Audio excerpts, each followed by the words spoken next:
Hi, my name is Nate the Bias User, and right now I'm going to be reviewing the new Yeah Yeah Yeahs album, Cool It Down. I have always found Yeah Yeah Yeahs to be a fun band who was able to stay artistic and flavorful while keeping a mainstream appeal over the years, which is quite rare for a band that started in the 2000s. On the negative side of Yeah Yeah Yeahs, though, I always considered their discography to be hit or miss. So me getting into this new record, Cool It Down, wasn't without my skepticism. But I now know there was no point in that because this is Yeah Yeah Yeah's least spotty record to date.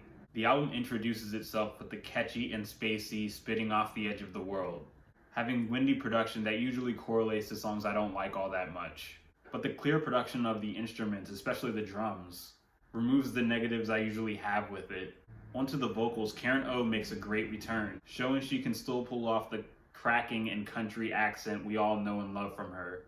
But I wouldn't say it peaks on this song the way it does on Lovebomb, a track where her vocals are very soothing when her vocals are blending in with the violins and spacey production. I also want to praise this track for having a bass that feels very much like a part of the drum beat, that pops but might come off as simple without the bass working with it. I said this was the least spotty record from Karen and Company, but it wasn't without at least one pothole. And Wolf was that one. It paid obvious homage to Duran Duran's Hungry Like the Wolf. From the lyrics and synth pop direction of the track that I do appreciate, I can't get enough of the synth sounds here, but the horns on the chorus was shoved down my throat unnecessarily, and the track suffers as a result. But I'm glad this was the only questionable moment to the record. Fleez makes itself a banger with its fire trip hop drum beat that gets more engaging when the raw robotic loudness comes in. I was a little upset when listening to the beginning of Burning because the softness of the drums had me on the fence, and I really wanted to appreciate the entire song as an experience and not just the Wild West feel to it. But the evolution of the drums, with it becoming more heavier and less predictable, has the drum play going from a zero to a hero, and I love every step it took.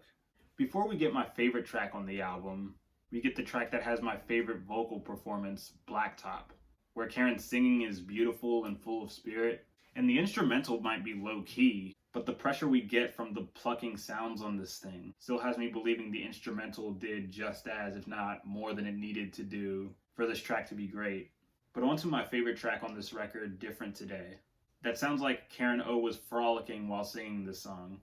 For the better, because the blissful feel is one in many things I like about this song, along with the danceable knocking drums and peaceful violins. That can sometimes be a passage or just a riff. Cool It Down might not sound like any other Yeah Yeah Yeahs record. In fact, I don't think any Yeah Yeah Yeahs album sounds like each other, let alone this one. But as of right now, the best of this record is just as good as the best of what I've heard in the band's past, and up to par with their best projects. And I'm happy they still got it with their debut almost being 20 years old. I'm going to give this album an 8.2. Yeah, I like it. I like it a lot.